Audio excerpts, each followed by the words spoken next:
Good evening. I have a short presentation on a question that was brought up in February during the council public comment.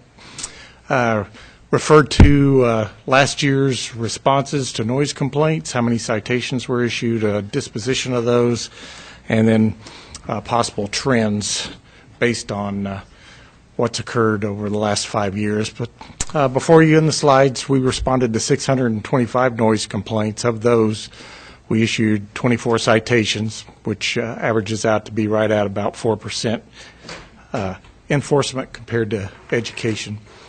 Of those 24, you can see that 11 pleaded guilty or were found guilty in court. 8 were dismissed. 1 was amended from one code section to another, and then we still have 4 pending currently in court.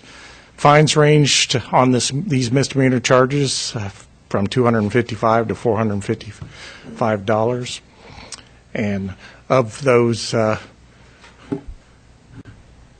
that's of those areas. You can see the majority of the citations are written on the state code of disturbing the peace, and then we have 2 separate areas of our noise code violations. If you look at our trends, the noise ordinance was revised back in 2008, the 1st of January. This is where the council gave officers discretion to actually be the charging officer instead of having all citizens that complain be the complainant and assign the citation. So since 2008 and that discretion was implemented, you can see there's been a downward trend of the complaints we respond to up and through 211, and then it's mostly has plateaued off there. So I'm pretty sure we're doing the best we can with the complaints that are coming in, and then the citations that are listed below there mostly just average less than 25. So I'm open to any questions you may have. I'll go with Wayne first. Chief, I see that we've got roughly a third of the citations were dismissed. That seems like that number is a little high. That's on average what the dispositions are over the past many years, and I can refer that to our city attorney who's here that deals with that. But I can also relate that our whole purpose and focus is for compliance instead of penalties, and that is when we sit down and they have their pretrial conferences. A lot of that disposition is worked out through mediation. And if you'd like, I can answer okay, some Rod. of that. Thanks.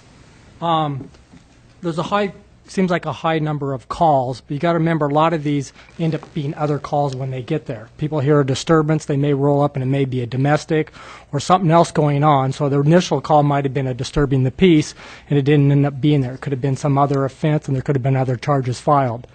And then the question on the disposition of whether, 11 or half of them get dismissed, it just depends on what the facts are.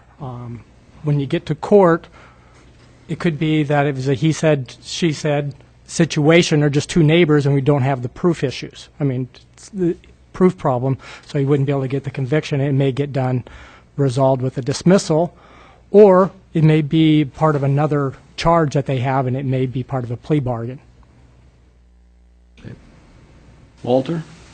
Chief, if I read the first slide correctly, it appears there are 2 different disturbing the peace state codes listed.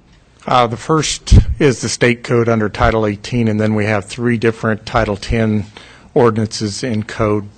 The first under 11, Chapter 2 is the specific violations, and Chapter 9 encompasses everything.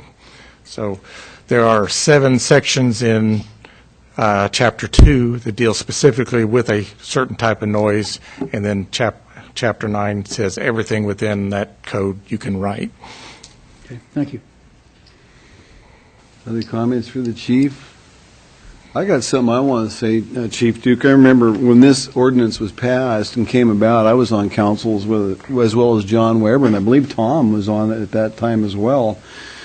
And this was brought up by a number of citizens, and one time they thought there was a little bit of a public push, a small public push about this being something that the police officers were going to be looking out to do purposely. And looking at the numbers you have, some of those citations, there's actually less citations now than before we put that in, but yet the complaints have dropped. So that's a kind of a double-edged sword. If you look over there on 2007 and 08, I mean, they've got it installed in there in 2008. There was 32, and you can see it progressively going down, both on citations and calls and complaints, and that's a big deal. I mean, that's something we should look at, and so it's working is what I'm saying, Dave. Yeah, I believe it does work. The officers are dependent on one of our community members to come forward, and they let the violator know at that point that if they come back, they can take their own action instead of having another community member be responsible. Terrific. Thank you, Dave. Has anybody got any other things for Dave? Thank you, Captain. Chief Duke.